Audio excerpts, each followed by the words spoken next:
I'm John. I'm Rob. And this is the Mint One podcast, where we talk all things NFTs and the rise of blockchain gaming. So Rob, for the third week in a row, we have another special guest. We do. This week it's Donnie Dinch, CEO of Bitski.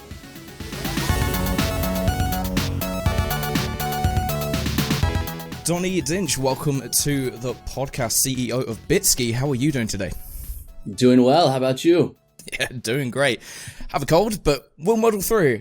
So Bitski, been active in the space for a while now, but February, kind of mid-February, you had your wallet. So do you want to talk about kind of the story of Bitski to date, and that big update that you had in February? Yeah, absolutely. I mean, I'll start with the beginning of the origin story. End of 2017, myself and my co-founders had spent the fall trading shitcoins, having no idea what we were doing, and finally stumbled across CryptoKitties. And myself, as my background is in consumer product package design, built other sort of design-driven software, and I was like, this is interesting. I can buy a digital asset and I can sell it, and I can no longer use it or look at it. Meanwhile, spending a few $100s on banana outfits a month in Fortnite and having no liquidity with those, it kind of I feel you seemed there. Yeah. And it all of a sudden seemed to make sense that, hey, this idea of digital ownership and the ability to have liquidity with these digital assets makes a lot of sense. And, we kind of looked at the whole space and first things first, what does everyone need in order to own something? They need a place to put it. And so we looked at the wallet as this common denominator project. And, while everyone was kind of doing what we actually just shipped in February, was doing extensions or, dApp browsers and things, we kind of wanted to flip it on its ear, and we kind of wanted to make a wallet that was for people who didn't need to understand blockchain, didn't need to understand sort of the underpinnings of what's happening, but ultimately enable these new experiences of, let me sell my goddamn Fortnite skin. And so, obviously, there's a lot of work in business logic that happens in the for that to come to reality, but there are these primitives that needed to exist, and we felt that the wallet was one of the most important ones. And so, for the past 3-4 years now, we've been sort of hell-bent on building the best wallet experience. We took a little bit of, we've done a few different things to try to create wallet growth for ourselves. We did a commerce sort of you can call it Stripe for NFTs or Shopify for NFTs, which we work with big brands, and, we allow people to buy NFTs with credit cards. Our whole thing has been to abstract the complexity of this. But at the beginning of 2022, we really kind of heads down decided to listen. Our wallet has been good, but let's make it great. Let's have let's objectively build the best NFT wallet experience that exists, and that's what we shipped in February. And so, on iOS and browser extension, we have an incredibly polished, what we think is probably the best NFT experience for in any wallet. That's interesting. I'd like to stay with the wallet for a minute. Yeah. Obviously, it's an area in Web3 that's very important. John and I have discussed a lot, something that you touched on there, which is onboarding needs to be as simple as possible. Blockchain needs to be running in the background, not the front and center piece, which is why onboarding is so difficult. We've also, we've talked to a number of guests about how, if you can't onboard your mum, then it's too hard. Right. If my mum can't create a wallet, then it's still too difficult. So one thing that has confused me a little bit, and I'm hoping you can unpack it, is I was looking at the whole conversation of custodial versus non-custodial wallets. So I'd love to know, firstly, what's your thoughts on custodial versus non-custodial, and the sort of onboarding versus security element? But then also I've noticed you used a term which I haven't seen before, which is self-custodial, which just sounds to me like non-custodial. So I was hoping you could kind of unpack that difference. Yeah, well, so there's a couple things. Whenever you create a Bitski account, let me take a step back. I think custodial and non-custodial are probably, everything doesn't fall into those two buckets. I think that's generally how we've thought about it prior to, historically through banking, but it's a little bit different in this case. And I'll tell you why. So whenever you create a Bitski account, every user gets what we call a Bitski vault or a wallet. That wallet lives in our own hardware security modules. Those live in biometrically secure data centers and are regionally distributed. Basically, we have these things configured such that your key stays in hardware, your private key. It's never exportable, which means it's never stealable. and all transactions are signed in hardware. That's something that was actually very hard and very novel for us to build. So you can think of the Bitski Vault as like one of like 4 billion ledgers in the cloud that we have. So you and only you have access to that. What's unique about it is that Bitski as a company doesn't have the ability to sign or manage your assets. It's all user generated. We just make sure that that key stays safe. I'll tell you, very early on, we weren't religious about very many things, but we're religious that private keys needed to stay in hardware.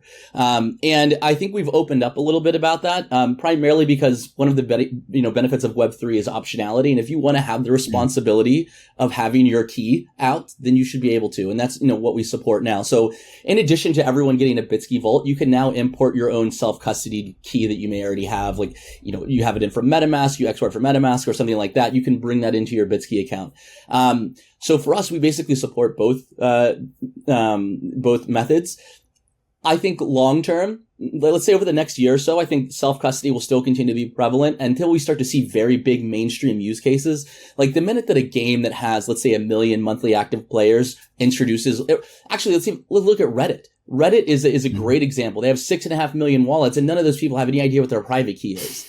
And so, like, what we see is this is very much like the high ceiling adoption level is like, you need to have a wallet experience that's like this. But in the meantime, the enthusiast, before we fully cross the chasm, I think having self-custody support is something that's quite important. And we prioritize that in the latest release. Also, I think just going on to kind of the user friendliness of the Bitski wallet, I understand you can set up your wallet without using a seed phrase. Do you want to describe kind of exactly how you can have a wallet without having to, protect, think of, write down the seed phrase? Yeah, I mean, really, you just sign up with an email and password. Signing up for a Bitski wallet is as easy as signing up for a Gmail account.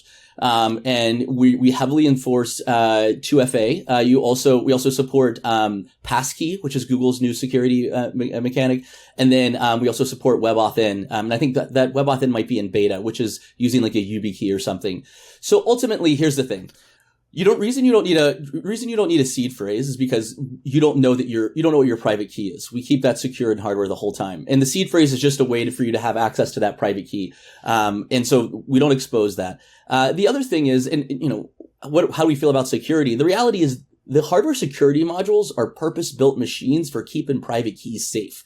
Like if you shake them, if you have like a magnet nearby, like it's like Mr. Robot shit. Like you can't just like, these aren't going to get hacked. And so that basically eliminates all attack vectors or minimizes them all to effectively phishing. And so anything that we can do, whether passkey is unphishable effectively. And so the things that we put around your Bitski account, we think it's much more likely that you would get phished anyway, or that you would like lose your seed phrase than get phished. And so that's why we don't really expose it to people. Now that said, if you do import your own, you can import a seed phrase now. But for most users, setting up a Bitski wallet is easy as just signing up for a Gmail account. That's interesting. I think one question I have off the back of that is, so I love it when companies in Web3 are particularly security centric. I think it's crucial, particularly with how Web3 has evolved in the last 5 or 6 years. It's been rocky in places, whether it's large scale hacks or more prevalent is the rug pulls and scams. How do you, obviously you work with a lot of different projects and you don't want your name smeared by one of those going rogue. How do you avoid these sort of rug pulls and scams when you're working with people? Yeah, it's a great question. I mean, luckily, now I'll even take a little bit of a step back here. We've been building this wallet for quite a while. Web3 is still a new sort of like nascent space. And we're starting to see like great infrastructure providers start to come to market. When we started, there was no alchemy. We had to run our own ETH nodes and we had to do our own NFT API, all these different things. And now you have companies like Alchemy, Simple Hash, and another one that we've really leveraged is called Blowfish. And they allow us to simulate transactions, in real time. So basically, anytime you try to do something, before you actually get the ability to hit authorize, we simulate that transaction and give you a visual representation of what's going to like leave your wallet.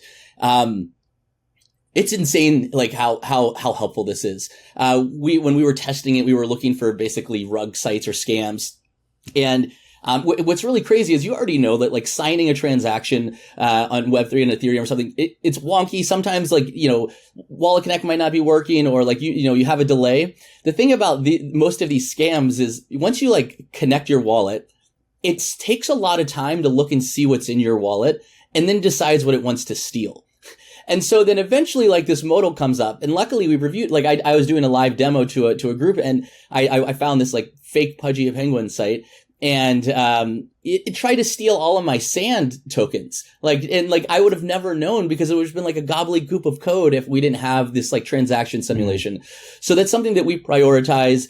We take the time to so I'll tell you this, not only on the transaction side, but if you look at the activity feed that we've built into the app, it's not just like, hey, this transaction, this date, this Etherscan link. It's everything is heavily decoded, so you can read it like a human. Like, hey, I purchased this NFT. It's this NFT from this collection on this date. This is the price I paid. Or I gave OpenSea access to manage this collection because I needed to sell something. Most people don't even realize that they're giving OpenSea access to that collection. And so having that sort of, basically going that extra mile is something that's very important for us. And I think it comes from not only like a security perspective, but just like a building for humans type thing. Like I am not a brilliant engineer by any means, but I do understand that like, hey, I understand the Lego pieces of what we have.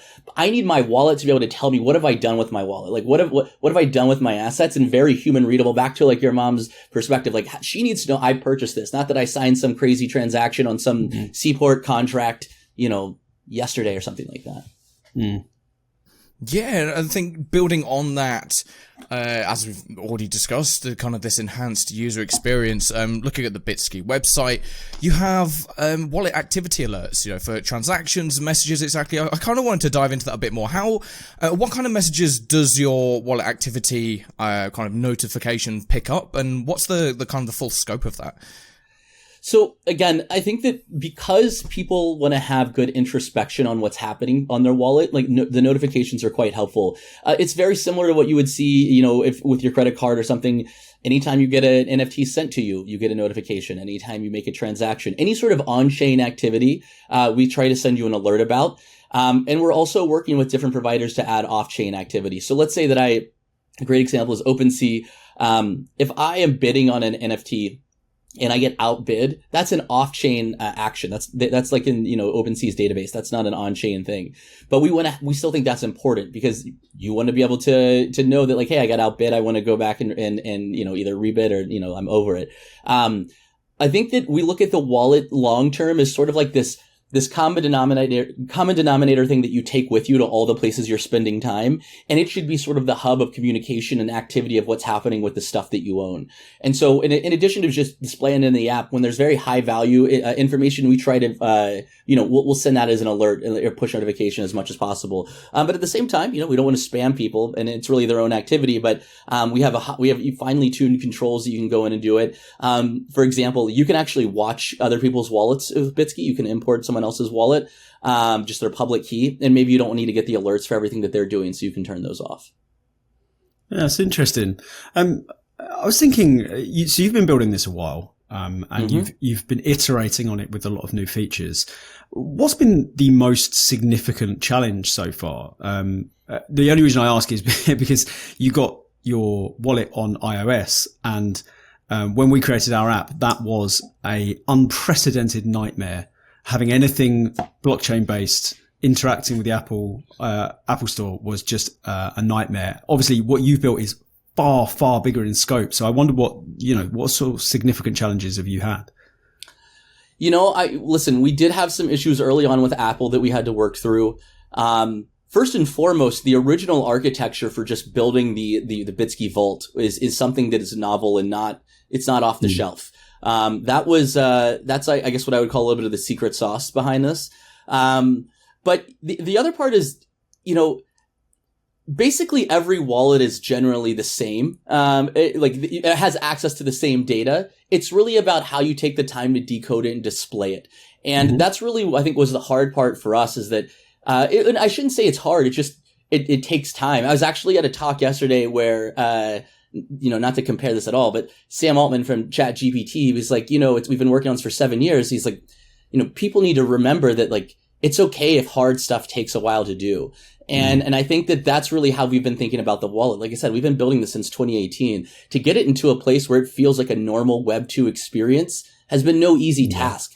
Bad standards, choppy networks, early nascent infrastructure. There's been a lot of things that we've had to go through. We've had to build stuff on our own that someone else decided to build a business out of and we would rip out. And that's, kind of, you're like, okay, I dedicated resources to this. Now I don't know. Now I can offload it to someone else. So I have to toss this all away. So, you have to be not afraid to kill your darling sometimes. And, I think the most important part about all of this is like, you need to have a common vision with the people that you're working on, that like, this is possible, that this is technology, this is software. Like we think that this is the way that it will be inevitable that people interact with the digital goods they own. This is the experience or the standard that a wallet should meet. And so long as everyone is on board with that vision, you're going to get there, but you have to have that persistence and you have to have that patience. And so I think the hardest part is probably just the time and effort that it took. We'd always we had mock-ups of what we wanted this to look like years ago. It just took us a very long time to get it to work in a way that we thought was acceptable. Mm. Yeah, I think getting all of Web3 infrastructure to a point where, as Rob said earlier, his mum can use it is kind of the end goal for what we really want here. I just wanted to touch on kind of other wallet providers in the space. And, ever since I joined the space several years ago, you have a wallet and it's drilled into you that, hey, you need to treat your private keys in such way and treat your seed phrase in this way, and here are the best security practices, etc., etc. And it just feels very difficult for someone who might not be, a technologically minded person, or Rob's mum, to come into the space. My mum isn't particularly. but in any case, it seems that we're asking new people coming into the space to do an awful lot just to keep their own assets safe. So, do you think right now there's too much of an emphasis on users coming in to really have to have this this hardcore like security mindedness all the time whilst they're in the space? Do you think wallet providers should be doing more to protect newcomers into the space, and just making it easy, making it so that they don't have to remember all these things and be ultra protective of seed phrases and all this different kind of stuff? 100%. Now listen, I think that you should always have the optionality to take this like more nerdy specific path. This like here comes everyone, pre-crossing the chasm. Like, I think that should always be an option. I think what people really need to realize is that like what is exciting about Web3 and blockchain to most people is not the technology. It's the experiences that it creates. It's an entirely new primitive of the internet that allows people to do all kind of different things. The idea of like accruing value and leveling things up. Like there's a lot that can happen there. We're not going to cross the chasm with like, I guess, machismo things like not your keys, not your crypto. Sure, if you want to do that, that's fine. But you have to recognize that is for you and like your group of people that are excited and tweeting about crypto stuff. Other than that, like that's useless, and that's actually holding back the space. I actually think a combination of people that because it's hard to build for both audiences, and I think that's a needle that we may have threaded quite well, in that we can support the existing core audience, but also have a high ceiling of adoption because of the Bitski Vault. It's very hard to build for both, and I think that companies generally need to make the decision which way they're going. The short-term win is like, let's build for the community that is still here. Let's build for the community that exists.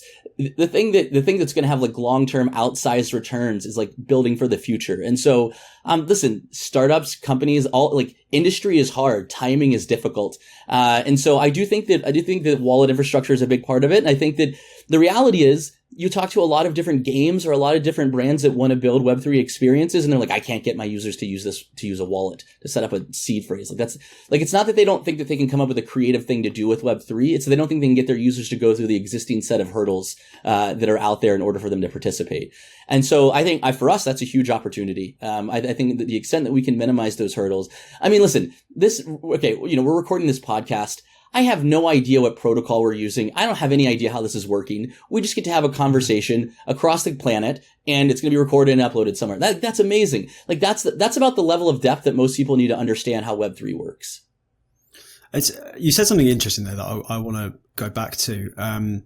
You're talking about playing essentially the long game, which I think, so I've always focused particularly on blockchain gaming, and blockchain's application in the games industry.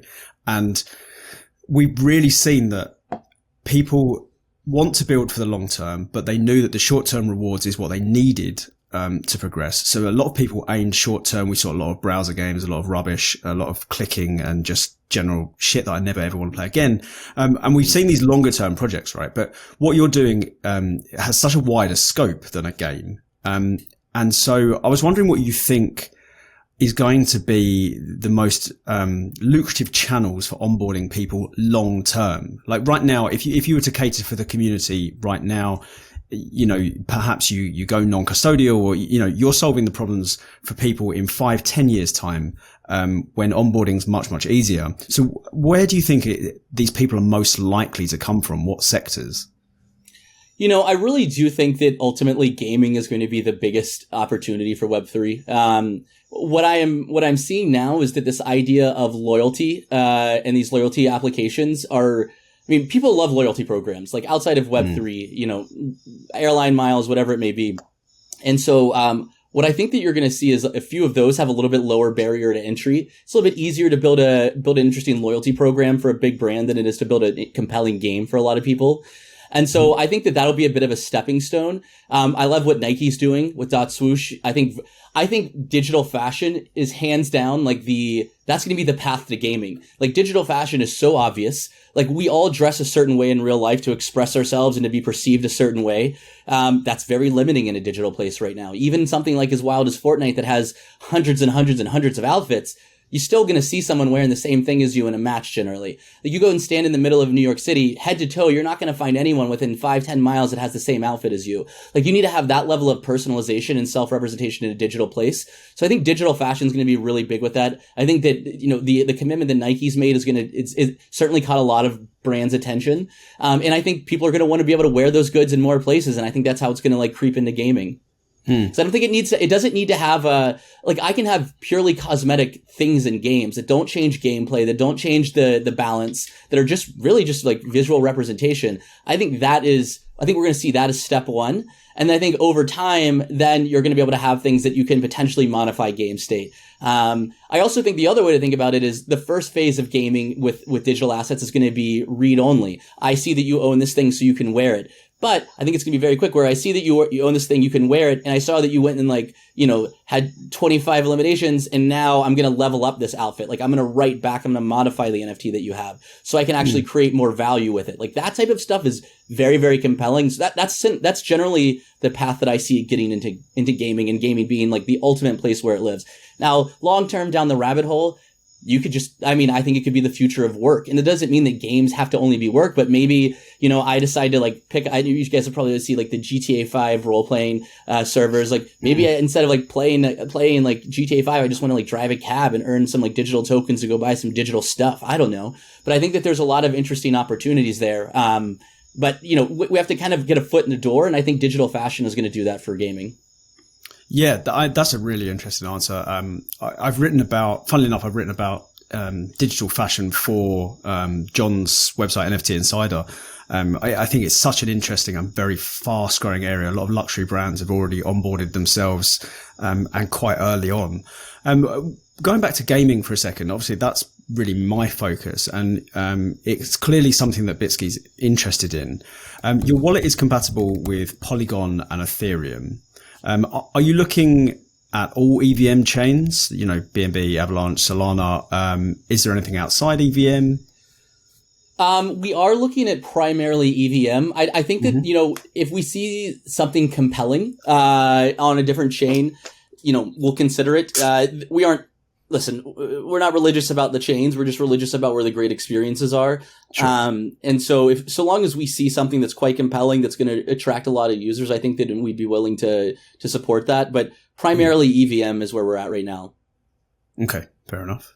Yeah, no, fair play. I wanted to, I was just scrolling through your Twitter, and I see 2 days ago, March the 8th, you posted that something's coming to Bitski, with a bit of a teaser, with a little droplet icon on the app. Do you want to elaborate on what that might be? Sure. So yeah, effectively, listen, we don't expect people to transact daily. If you've installed the Robinhood app or anything like that, there needs to be more value to open the wallet daily. And so we think that, we think that there's an opportunity to provide relevant, very high signal information around the space, around alpha in the space, around the collections that you own. And, this little, I guess what we'll call the drip feed is sort of like our playground for that. So it'll be a very evolving paradigm that I think we'll probably be launching this next week. But people want to know what's going on with the stuff that they own. They want to know what's going on in the space. And there's not really, there's not really an easy way to get a quick digest. If, I only have 2 minutes in between, this meeting and that meeting, how do we do that? And so we'll be looking to partner with a lot of folks, but, for us, the focus is very much on just providing something that's very high signal and that's curated to you based on your collection, and what you own. So that's something that, we'll continue to share more on, but we're quite excited about it. Interesting. There's one partnership or really a few partnerships I want to ask you about. On the site, it says you're trusted by some pretty big names. I mean, I've written them down, Adidas, Red Bull, MLB, US Open. In what way are you working with them? Because I know a lot of our listeners will have questions on that front, because there's some more unscrupulous types that will, have exchanged an email and they're now partnered with them, if you know what I mean. So in what ways are you working with these titans? Yeah. So, I mean, listen, a lot of folks wanted to explore and wanted to distribute NFTs in a very easy way. And so what Bitski provided was a great method for NFT creation, NFT distribution, and a place for those NFTs to live for these audiences, for these brands. So, for example, the WWE, we did an NFT drop during WrestleMania. And, they ran a live TV ad that we weren't aware of during the WrestleMania, having people to our site. So I think, we had maybe 60, 70,000 concurrent people coming through, and they were, able to buy the NFTs that they wanted. They were set up with a Bitski wallet, and it was smooth. You bought it with a credit card. And I think that's really it. I mean, with Red Bull, we did an event with them during the F1 race in Miami this past year. They had this operation called Red Bull Guest House, where it was just a very celebrity, influencer type place where they rented out a very nice hotel in Miami Beach. It was invite only. And, you had to have these NFTs in order to access specific elements of the hotel, the restaurant, the parties and things like that. And so every morning users would get a text with a link to claim an NFT that we provided, and they would set up their Bitski wallet and they would claim that NFT and they would go and, have access to the different events. So, I'll say this, it is early enough in the space where everyone's still experimenting. From our perspective, whether it's our wallet or any of the sort of the ancillary tools that we've built around it, we've really focused on maintaining strong primitives that you can use to build any sort of interesting experience. So, there isn't anything that we think is, from a platform perspective, people are still trying a bunch of new things. So it's really hard to say, okay, 90% of, brands or somebody are going to want to do this. And until we get that, we don't build those type of things. But, we just have a series of primitives that have really helped us, work with a lot of different, variety of partners.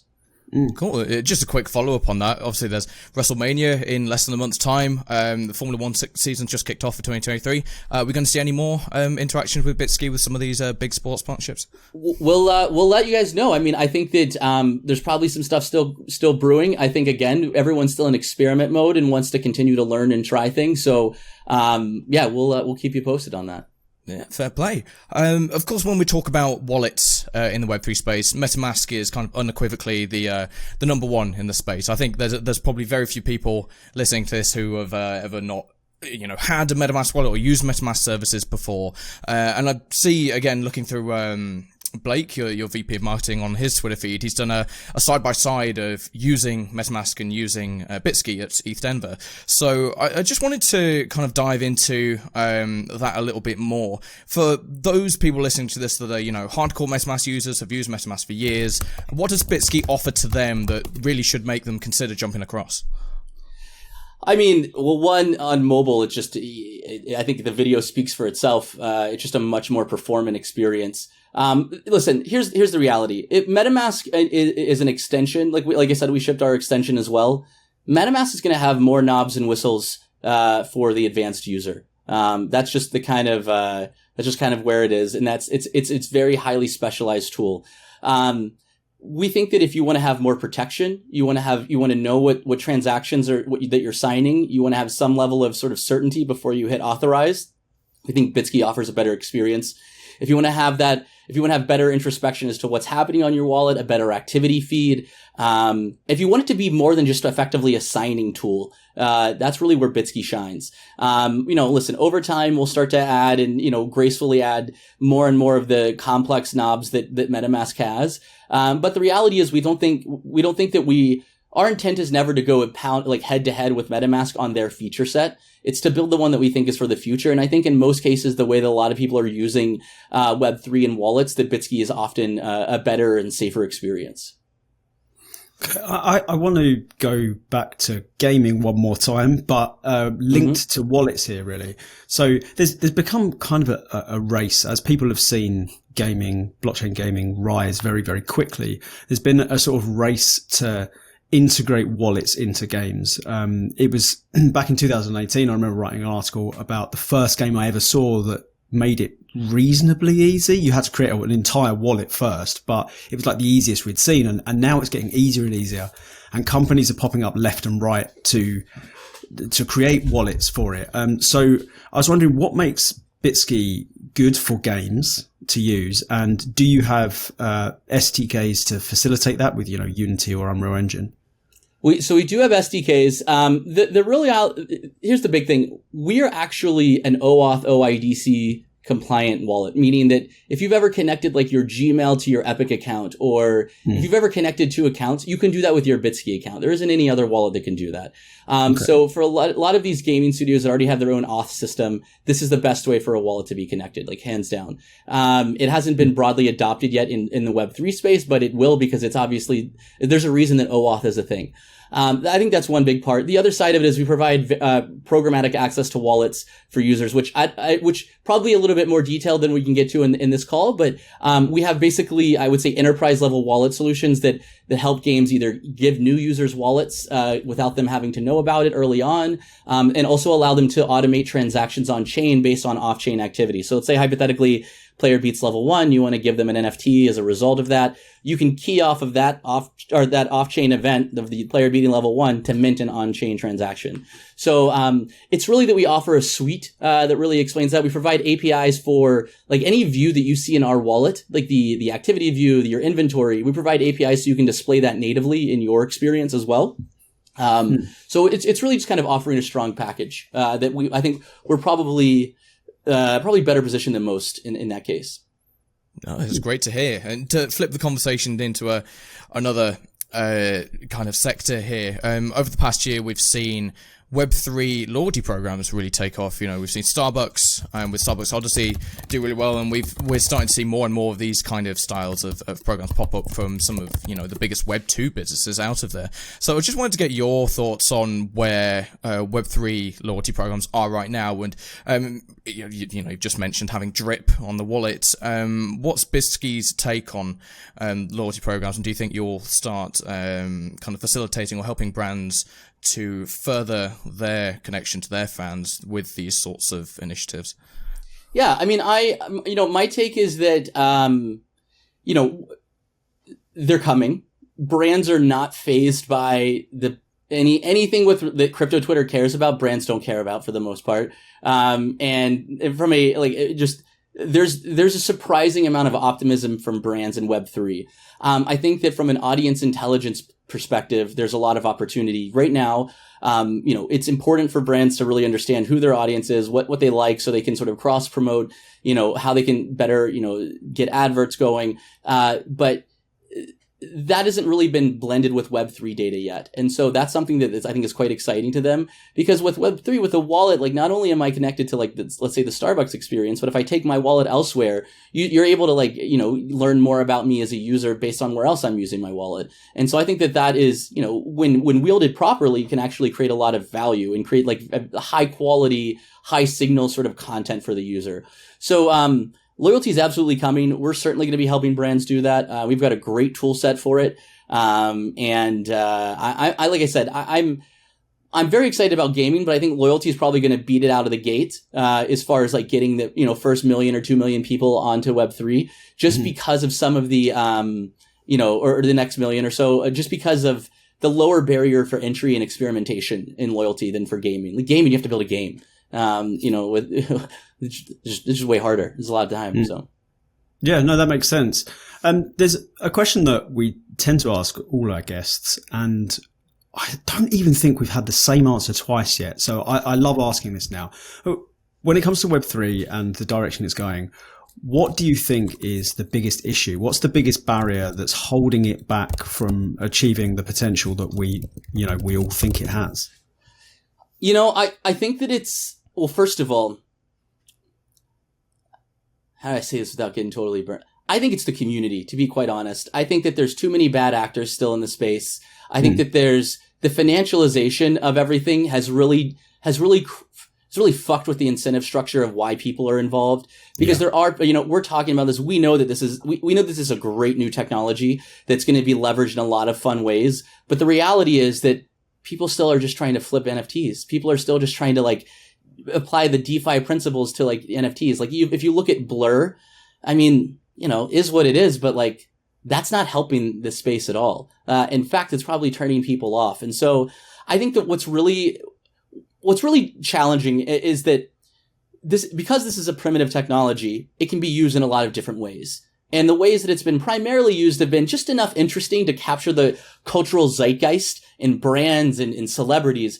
But it almost is, it almost is taking the path of Wall Street bets to some degree, in the way that people are really treating the space. And so, the good news is, and I think that, the sunny side of this is that great builders are building. There was a lot of capital deployed to great companies over the course of 2021, 2022. And we're going to continue to see great things ship starting this year. That gives me, listen, I've been in Silicon Valley for almost 12 years now. Some of the best builders, some of the best product thinkers and engineers that I know are building Web3 projects right now. And they're deep into it, and they don't give a damn about what this collection costs or what that collection costs. They just want to build something fun with this new primitive. And so, listen, we've had the internet for 30 years, and the internet's had the same set of rules for 30 years or so, maybe 40 years. Up until Web3, it's now that we have this new rule. We have this new primitive, and that's exciting. It doesn't happen very often. And so it's going to be a little bit of a choppy start, but ultimately this idea of ownership is going to be inevitable. And like I said, there's great builders that are building. And so to the extent that we can continue to support those folks, that gives me optimism on the space. Yeah, you might be surprised actually about how few people will bite back when you say that the community is a bit of an issue. Again, I wrote an article for NFT Insider about cult language in crypto and how it's kind of insulating the community. And it wasn't as I expected to be torn down for weeks on end, but it wasn't as bad. I have one kind of parenthetical question to what you just said, and I really just want to know your thoughts on it. I fully agree that we've made everything kind of financial. Everything's an investment rather than doing things you love because you love it. I just wanted to get your opinion on play to earn and that whole movement. What do you make of that? I think it was a fine experiment.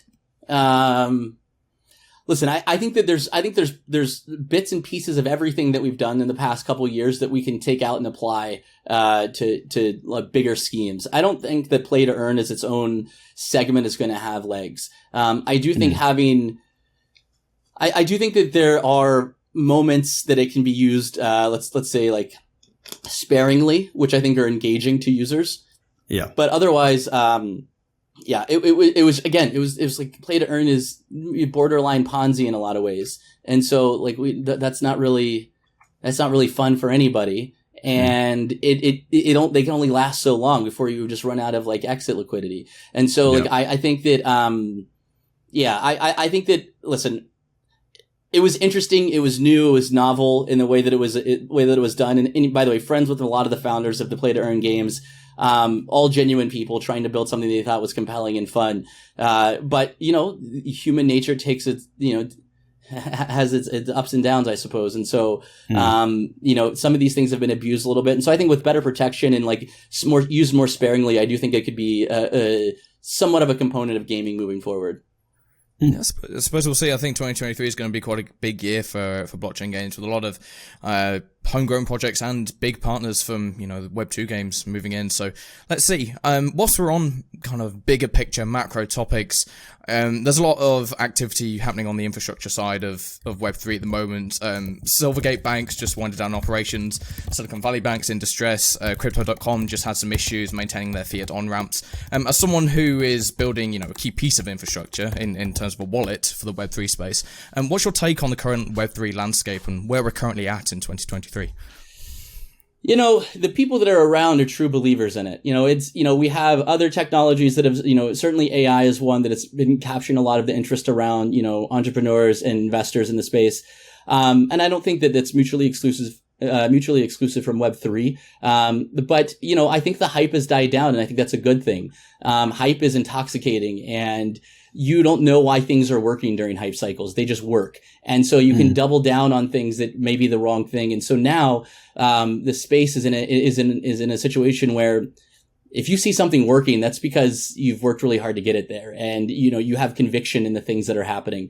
There was times in 2021 during, the peak of just random celebrities just had my phone number all of a sudden, or just calling me to do a drop. Or I'm like, this is absolutely insane. Anyway, but now it's not like that. And I think that's great. I think that you have, these, again, true believers that are very genuinely invested in the space, genuinely committed to the technology, and not the technology in a way that it's for me, it's less about the decentralization aspect of it. It's very much I think this is just going to make better experiences. I think that people are going to enjoy themselves in digital places more if they can own things and they can represent themselves. And so, again, kind of what I was mentioning earlier is so long as you and the company of folks that you work with have that shared vision, that it's going to be a rocky path. Startups aren't easy. Early technology isn't easy. But if you genuinely believe in this vision, you find a group of people that also genuinely believe in it, and you're persistent, great things are going to happen. And so that's kind of where we are right now. Again, still, obviously, the Silvergate, there's going to be some,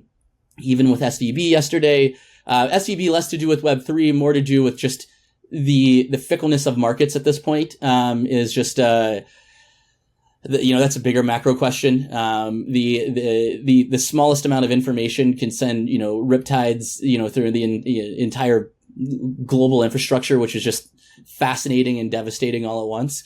But the hope is that people stay calm and people kind of realize that, at least from a crypto perspective, that the regulation, especially in the US, needs to happen.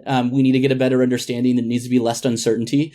The only way that we start to even see more builders come into the space is if we can sort of de-risk that and say hey, you're not going to be you're not going to be accused of doing something wrong. I even think there was news a couple of weeks ago that something said some judge ruled that Top Shop moments were security. It's absolutely ridiculous. It's the most ridiculous thing I've ever heard in my life. Was also my golf clubs a security because I can sell them? It's absolutely insane. And so I think that we're going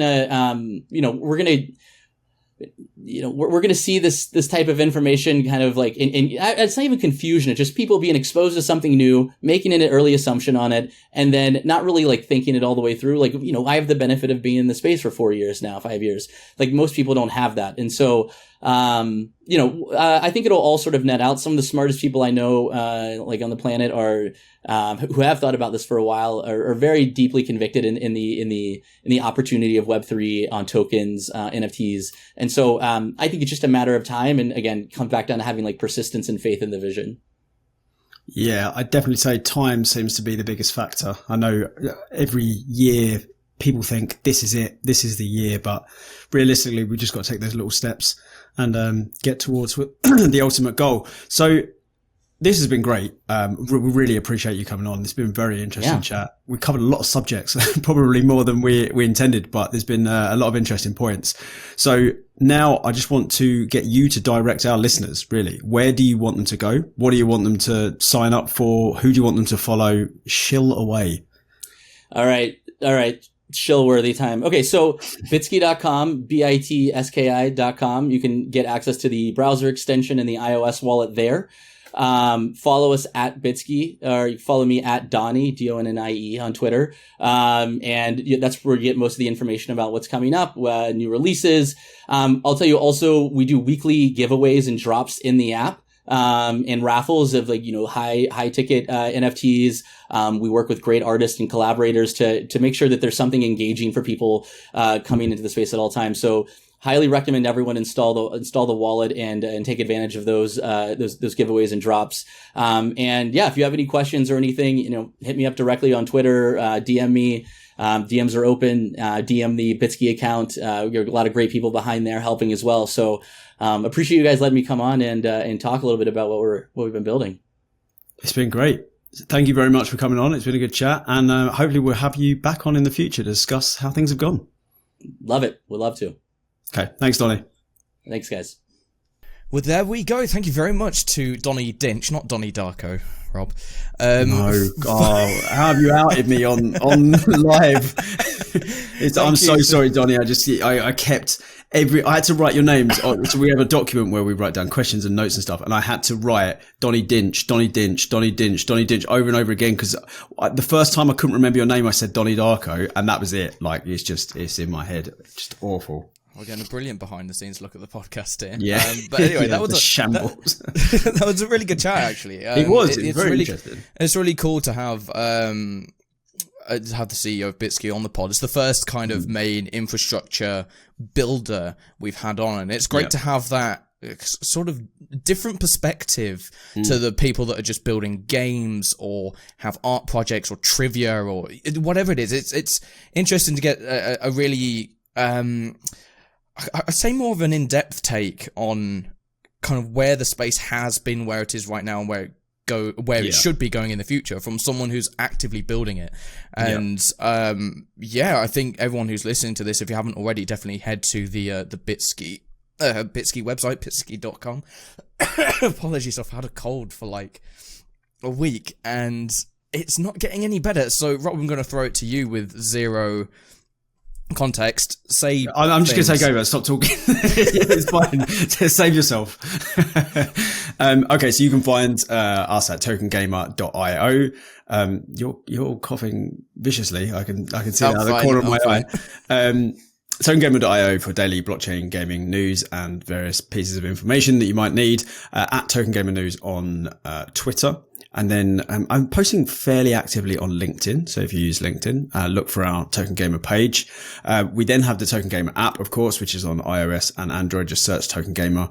That is getting some major upgrades. We had an amazing suggestion today to do with our activity notifications. Someone wanted it to only do push notifications when they sell something, which is a great idea. And we're now adding that. Someone's working on that right now. So if you have any other ideas for the app, come into our Discord, go feedback and tips. Give us an idea. I will throw you an NFT as a thanks. Like it's great stuff. Seeing people using it and then coming up with these, ideas.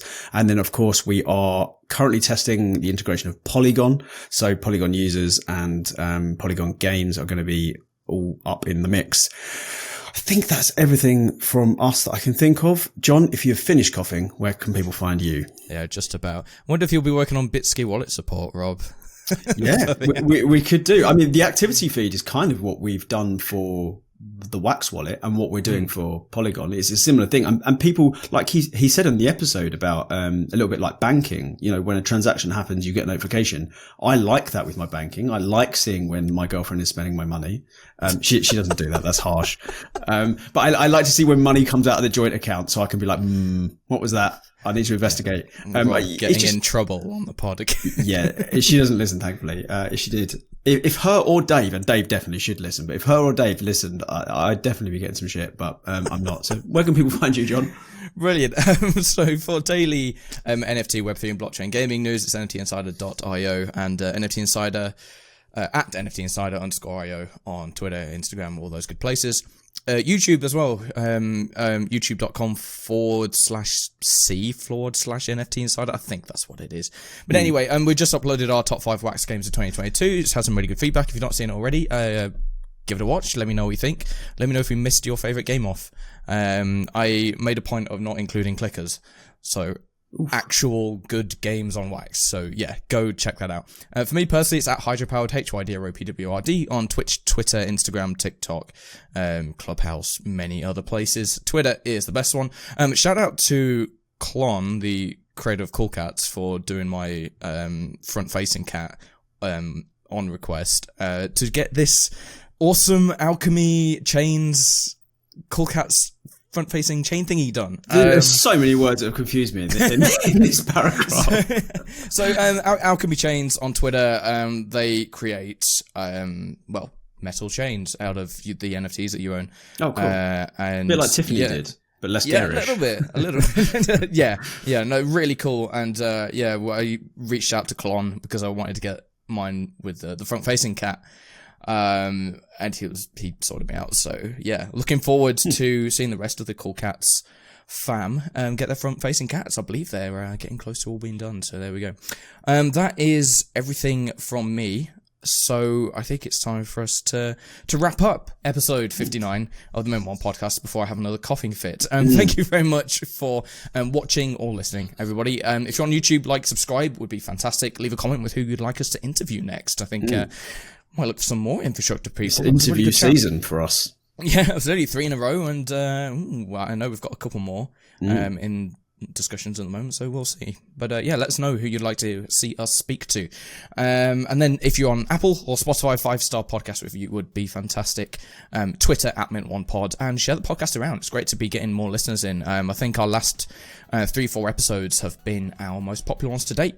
It's great to see a load more fans come to the pod. So hey, if you're new and you've made it to the end of this pod, come jump in our Discord servers, Token Game Discord, the NFT Inside Discord. We'd love to say hello and chat to you guys about this episode. So there we go, episode 59 of Mint One. Thank you very much for watching, everybody. We hope you tune in again next week.